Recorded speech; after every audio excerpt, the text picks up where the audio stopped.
سلام علیکم دوستای خوب و مهربان. امیدوارم جور و سالم و تندرست و صحتمند باشید. دوستا امروز آمدیم در پیشغار و همون چشمه آب سرد در ساحه پیشغار وجود داره. یک ساحه‌ای که از هر لحاظ سرسبز و آبش هم آنقدر یخه،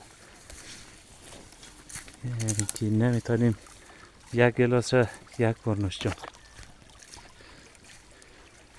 یعنی ساحت سرسبزیه که در این ساحه موقعیت داره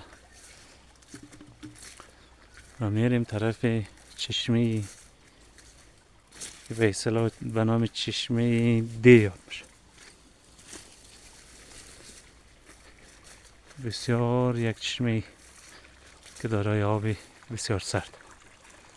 این آب هم از او چشمه میه. مردم با منظور زراعت و آبیاریش استفاده. این ساحهش هم بسیار سرسبزه. اگر میتونیم یک ساحه تفریحی بسیار خوب که در این موقعیت یا در این منطقه قرار داره و این هم نماد از حصارنایی که به نام بالایسار یاد میشه.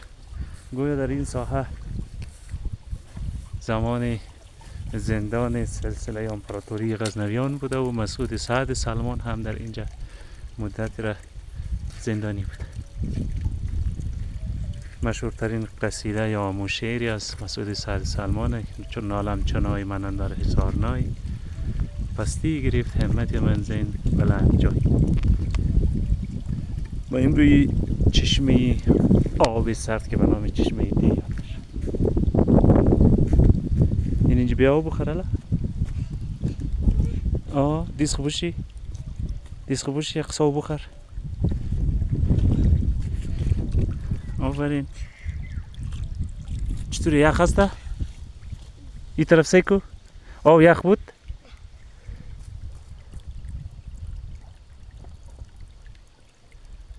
این چشمه آب سرد که اکثریت کسا در لایف ها هم مریم میگن این آب اونم از او چشمه آب سرد.